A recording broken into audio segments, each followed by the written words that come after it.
Hey listeners, this is the Matt and Connor Show. It's a new podcast we're going to put out on YouTube so you can listen to it. It's about the world of sports. Specifically on the show, we talk about baseball, football, and basketball on the professional level. I am Connor. And I am Matt. This is the show.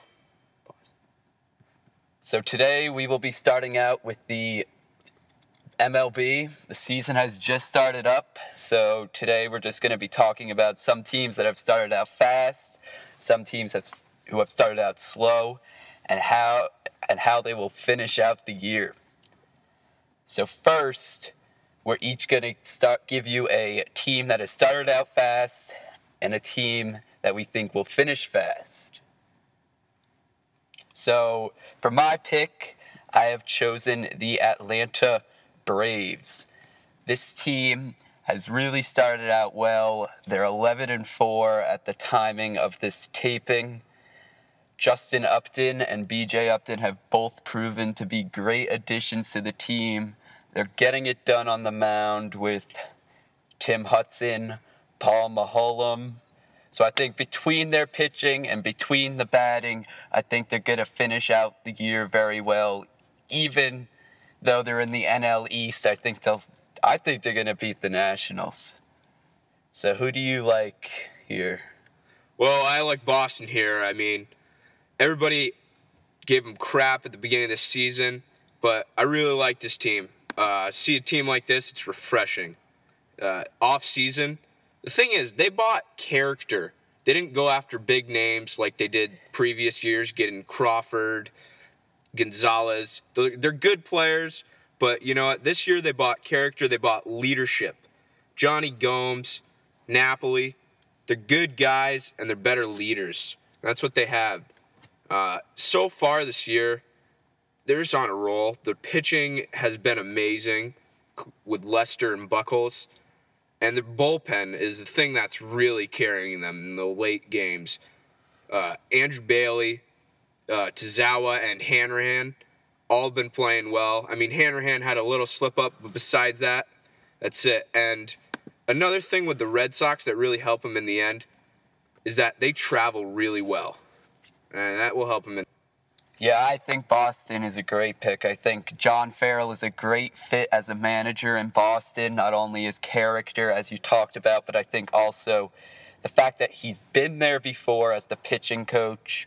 We saw Lester and Buchholz thrive under his coaching. I think, again, you might see that. So that's great news for Boston fans. Now for a team that started out fast, but we don't think will hold up, whether it's injuries or just not able to sustain their hot streak. For me, I think it's the Colorado Rockies. You know, they've started out 11-4 already, which is quite surprising given the makeup of this roster. Other than Carlos Gonzalez and Troy Tulowitzki, they really don't have another great batter. I know Dexter Fowler is on a tear in April, but I just don't think he's going to be able to sustain his production. So that's my fast, slow. Who do you like, Connor? Comment on yours. I really like Colorado as well. They're starting off fast, and Troy Tulowitzki's production, he always manages to have huge numbers, the best numbers for shortstop. I really like them. And I tend to agree. Right now they're going fast, but they will slow down just a tad, you know. And injuries could play a big role. Tulowitzki has not proven that he can stay on the field. That's true as well. My team, I chose Oakland. Oakland is on an absolute tear. They're Coco Crisp, Jed Lowry, on fire. And they've got a confidence going right now that's unbelievable. But one thing that I am worried about, they're barely winning some games. And they're pitching with Malone, Griffin, and Anderson. They're just not on that level yet where I'm comfortable with them. And that's basically it for Oakland. If they have their pitching on, they could. they could win that division. Yeah, that just goes back to last year. A lot of people thought, the magical season they had was just pure magic. And, how far is that pitching staff going to take them? It'll be fun to watch. So the team that started off slow, and I think that's going to pick it up soon, is Cleveland. I love the manager, Terry Francona, and they have a really stacked lineup once you think about it. I mean, they got Santana, Bourne, and they're all slumping, all their players, and it seems like only Mark Reynolds is the one with the production. And we know, time after time, he'll get his almost 200 strikeouts, it seems. And also, the relief has just been okay, and their pitching needs to come alive. They just got throttled by the Sox. And after something like that, I mean, they need to come alive. Yeah, when Mark Reynolds is your only guy producing, that is not good news. But for my team, I think it's the Los Angeles Angels of Anaheim. Probably the team that made the biggest splash in free agency this offseason. I think time will tell. I think that eventually Josh Hamilton will get it going. We saw the same thing with Pujols last year. Really didn't start to heat up till the second quarter of the year. I think we're going to see something similar with Josh Hamilton. Their pitching staff has always been consistent, and I think it's going to have to carry them through this slump between Mike Trout, Albert Pujols, Josh Hamilton, Mark Trumbo. I just don't see a lineup like that not being able to make a splash in the postseason.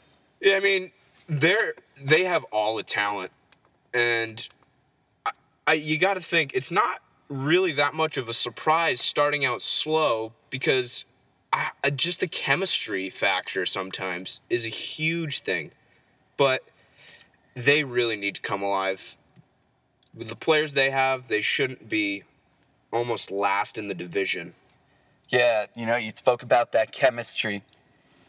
For my slow team that's going to finish off slow, I have Toronto Blue Jays, which is the exact example that chemistry does matter in baseball. Other than the Angels, the Blue Jays also made a big splash this offseason between the trade for Dickey and the trade for Reyes and their other signings. They're trying to make a fantasy baseball team in reality, which has just not worked. Reyes is already down, and they're just not looking good. And the Red Sox and Yankees look like they have come alive. So things are not looking good for the Blue Jays. Yeah, one thing to add on the Blue Jays, I don't have them, but also Brett Lawrie's out. And, I mean, they're missing that whole left side of their infield, the starters, and it's going to kill you in the end. They're injury prone, and it's just not good. I don't like it as well. My team is Philadelphia. And one reason I have Philadelphia is because that Carlos Ruiz got suspended for obvious reasons, and without the catcher there, the main guy, it's going to hurt you. And right now, they're only getting production from a couple folks. Chase Utley, primarily. Michael Young's actually doing very well, surprisingly. I mean, he's always been like that guy who's been the safety. And I just think they have too many streaky guys now. And the infield, they're always injured. Utley, Rollins, Howard. If those guys, they're always on the DL. I mean, it's going to be a tough year for them. And if their pitching's not on, forget about it. They've started off slow a little, and I just don't know if they can pick it up. Yeah, you have to wonder, is that window closing in Philadelphia? And we're back. We're talking NFL now for this next little section, and the draft's coming up very soon, so we're going to talk about our first 10 picks of the draft. And so, if you don't know, the list goes Kansas City, Jacksonville, Oakland, Philadelphia, Detroit, Cleveland, Arizona, Buffalo, Jets of New York, and Tennessee. Well, for me, my first pick, it seems to be almost consensus now. It used to be Star Lutulili, but now it's easy. It's got to be Luke Joeckel. Yeah, I have him at number 1 as well. I think the Chiefs, they need to get a tackle. We already saw them get a quarterback in Alex Smith, so yeah, I don't see them going anywhere else. He's just the best player, and easy call right there. Who do you got for number 2 for the Jacksonville? I got Dion Jordan. He's a great D-end out of Oregon. Scouts say he's really athletic. I think he's going to add another dimension to this defense, a defense that needs really any dimension.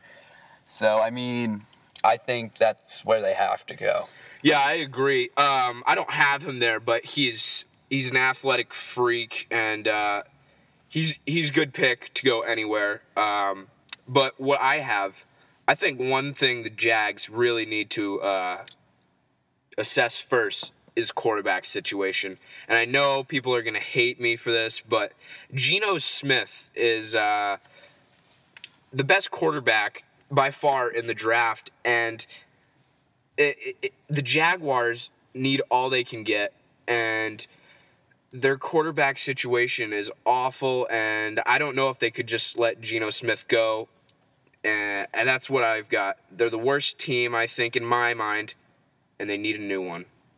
So the third pick, we got Oakland, and this seems almost always consensus as well. Their D-line is absolutely horrible, and Sharif Floyd, Florida, is the best player. I think he could be even a number 2 pick to the Jaguars.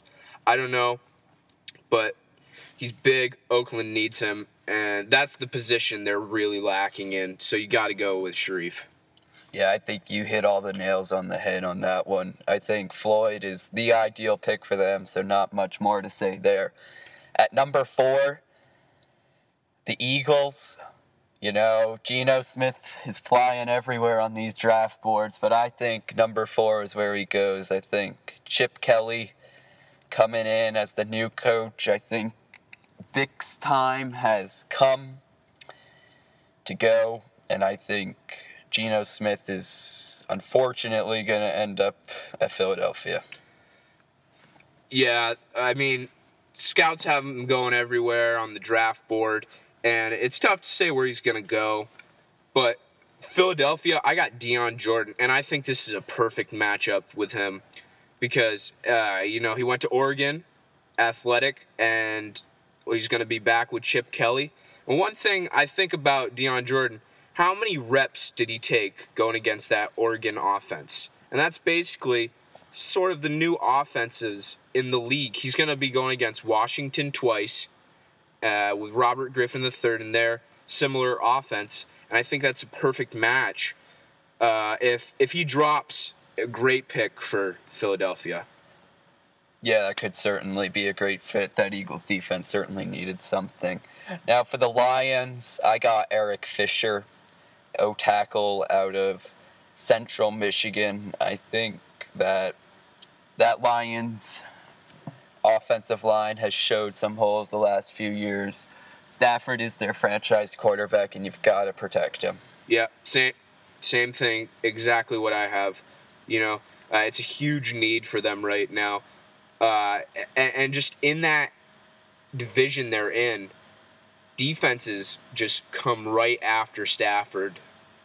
And O-line's got to be your heart and soul of the team, and that's what Detroit needs. They got all the weapons. They just need that offensive line. Number 6 is Cleveland, and I got Alabama cornerback D. Milliner. Now, I really like him because they have Joe Hayden, and he's going to offset Joe Hayden probably, and that's going to be a really, really tough secondary. Just those two, Hayden, one of the best in the league, and with Milliner going to be able to be the student for a while from Hayden, it's going to be good for him. Yeah, you look at that division with quarterbacks Ben Roethlisberger and Joe Flacco in it, 2 Super Bowl champions. You really need a strong secondary. So I have him going there at number 6 as well. Going at number 7, I have another offensive tackle going in the top 10. I have Lane Johnson out of Oklahoma. I think the Cardinals are going to take the similar smart route as many of teams have ahead of them, and that's, to start it from the bottom, the foundation, and build that strong offensive line. Yep, same here. Easy call. If the guys I've selected before go as I said they would, I feel like he falls right into their lap right here. It's just an easy pick for Arizona, but they also need basically all they can get. They're not. 7th pick is kind of rough for them because I think Detroit in the end was better than Arizona was. I mean, Arizona won the first 4 games, and I think that actually hurt them in their draft stock. So, number 8, Buffalo. I have Jarvis Jones out of Georgia, and this guy, when you watch him, he's an absolute animal. And, Buffalo needs a little inspiration on the defensive side. Well, on both sides, but defensively, you got to be strong, and that's what they got to get. So, Jarvis Jones goes 8, Buffalo. Yeah, he certainly could go there, but I like Tavon Austin. I think Buffalo is going to need to get a wide receiver. I mean, Geno Smith, if he falls, that would be a great fit for them, but I just don't see that happening. Yeah, I was going to talk about Geno Smith, actually. He's a pretty good player, but I just don't see Geno falling to them. Tavon, great pick as well. Yeah, I think that at number 9 here, I actually have your 8 pick. I have Jarvis Jones. I think that, the Jets cutting Bart Scott, that defense showed a lot of holes last year. I think that he would be a great fit for them. Yeah, actually, I've got the LSU D-end, Barkevious Mingo. Yeah, just like Jones, these guys are just animals out there. They're physically in top condition, and they just tear offensive lines apart. And, I don't like Mark Sanchez. I think there's better options, but if they're going to stay with him, they got to go after the defensive side and go with Barkevious to help them out. Keep games close, actually. Number 10 is Tennessee. I got the offensive guard, North Carolina, Jonathan Cooper. He's just the best available guard. Maybe Chance Warmack, but I don't know. They just re-signed their offensive guard and Levitra, and John Cooper put him with him.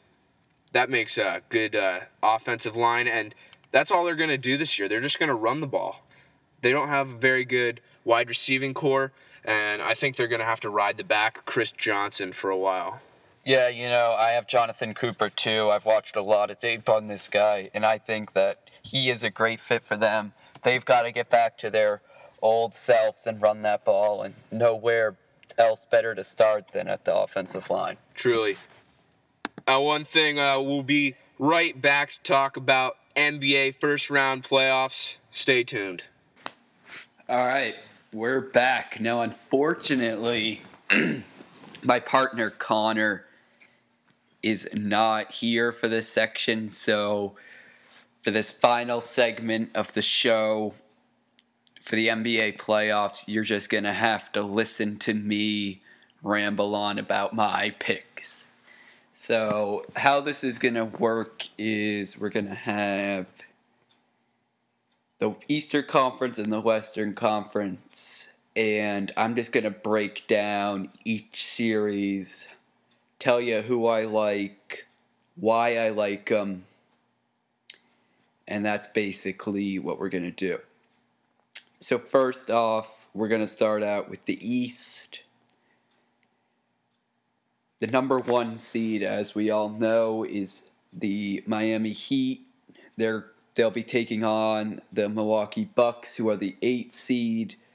You know, I'm not going to talk too much about them because I think if Miami doesn't win this in 4 games, then I'd be shocked. Miami has been by far and away the best team, not only in the East, but I think you could say in the NBA all year. So Miami takes that in 4, no doubt. Now the number 2 seed in the East is the Knicks. They'll be taking on the 7 seed, the Boston Celtics. Now this series, I think, has a chance to be one of the best first round series this postseason. On the other side, it could be a quick 5-game series. I think the Celtics, it's going to be really interesting how the Celtics team plays for a few reasons. I mean, first of all, we're taping this now, and the big news is, the Boston Marathon whole saga here. I mean, it's going to be really interesting to see how Boston responds. Their first games are in New York, so they're not going to have the emotional support of the fans, but I'm sure there's going to be emotion from their side. But on the other side, this team is a 7 seed. It's not like they're a top 4 team like they have been the last few years. You have to remember that they're a 7 seed. Even though they're the Boston Celtics, they're a 7 seed. And, another reason why this is going to be so interesting is because for the first time really all year, I think they're going to have almost everyone back. Garnett has been in and out of the lineup. I think he's going to be back, but you never know what you're going to get from him. And then chemistry. In basketball, more than any sport, you have 5 guys out there, and I think you're going to need a lot of chemistry, and I just don't know if that's going to be there for the Celtics. They're playing against the Knicks, who, for the past month, I think have been the hottest team in the NBA. I think it's fair to say. I mean, since the Miami streak ended, the Knicks have been the hottest team in the NBA. And if they're making their 3-pointers, they're one of the hardest teams to beat. So I think the Knicks take this game. I'm going to say 6 games. I think Boston could steal a couple. 5-6 games sounds right. The Knicks did win 3 out of the 4 regular season games. And I just don't see the Knicks losing this one. Now, the 3 seed in the East is the Pacers. So they will be up against the 6 seed, the Atlanta Hawks. Now, this is an interesting one on paper because, they tied the season series 2-2. Pacers, Hawks, 2 pretty good teams. The Hawks have been in the playoffs almost every year. They have a solid lineup. But at the end of the day, the Hawks never advance out of the first round. I feel like every year it's the same story. The Hawks are like that girl who is attractive, but you just never what it looks like. She's not what you would imagine. I just butchered that comparison, but hopefully you get my point. The Hawks, as good as they look with Al Horford, Jeff Teague, Josh Smith, they're just not that good. The Pacers play great defense, which I think, in this era of the NBA, you need to play great defense. They play great defense. They're going to have the home court support in the playoffs. I don't see the Pacers losing this game. They're just too big, too physical. Just too good. They match up well against the Hawks, I think, and I think they're going to take this one. So next we have the 3-4 matchup, the classic 3-4 matchup between the Bulls and the Nets.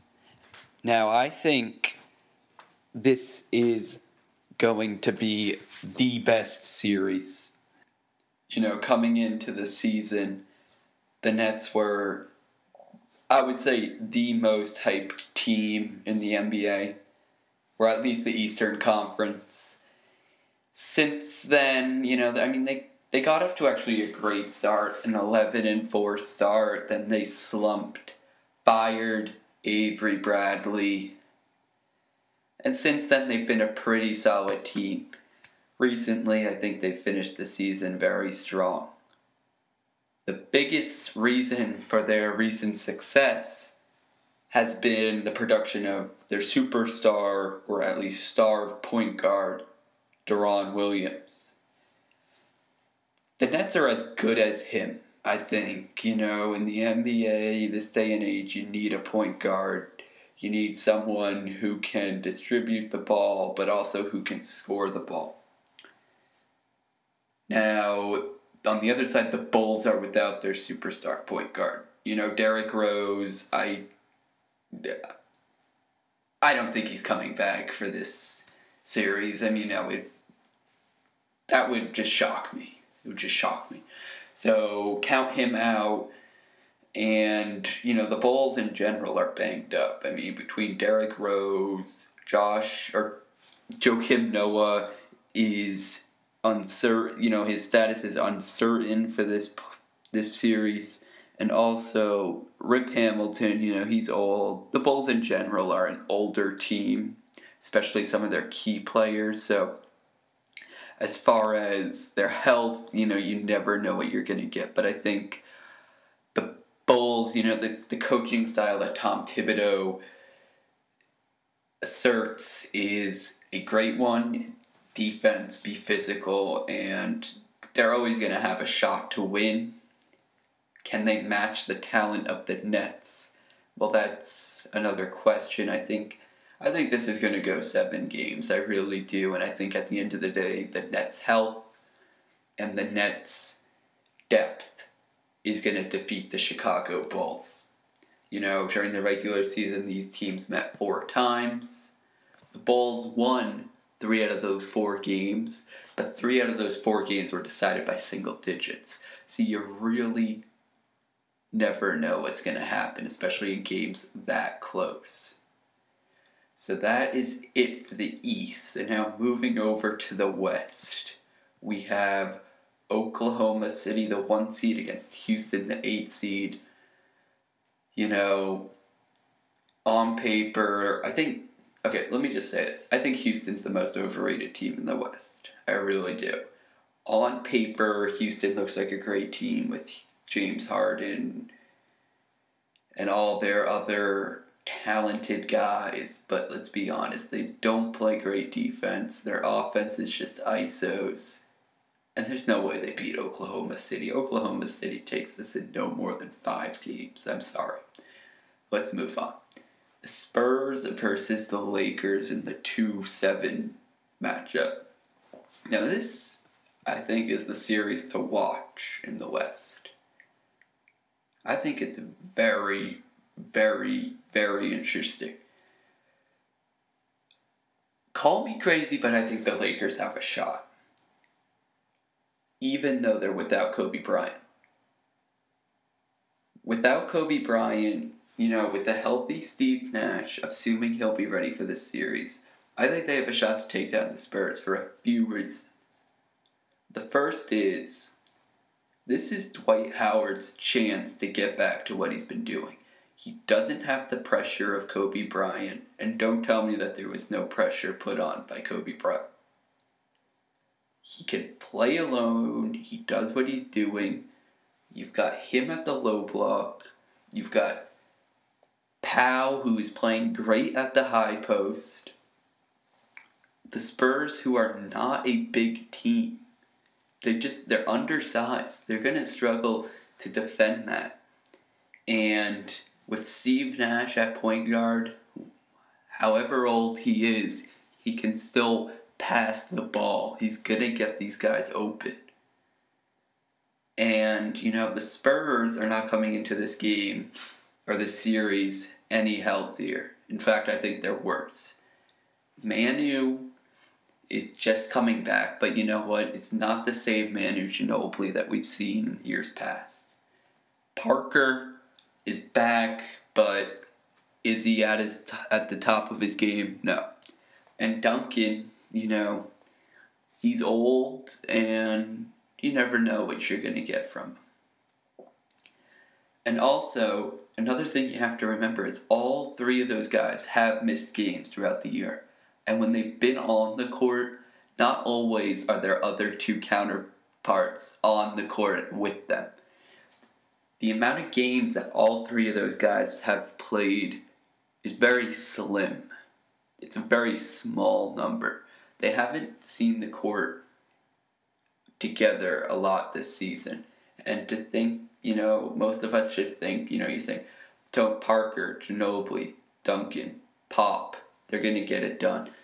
But let's not count out the Lakers. I'm not saying they're going to win, but don't be surprised if they give the Spurs a hard time in the first round. A 6-game series or even a 7-game series.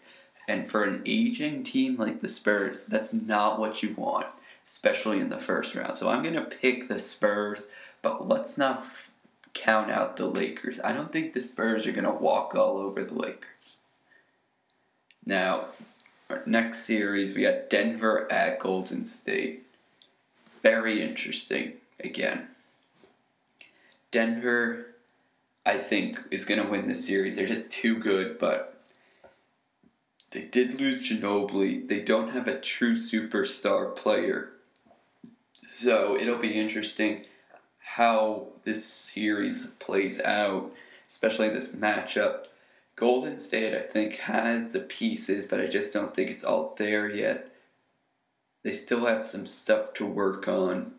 Steph Curry is developing into that star player that they need, but I think they're only going to go as far as their defense.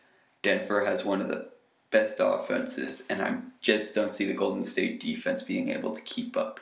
In the end, I like Denver in 6, but Golden State, this could be their time to make that leap, especially with a Gallinari-less Denver team. So now for our last series, we have the LA Clippers, who are the 4 seed, going up against the Memphis Grizzlies, who are the 5 seed. But both these teams finished with actually the same record, and were tied, but the Clippers had the tiebreaker.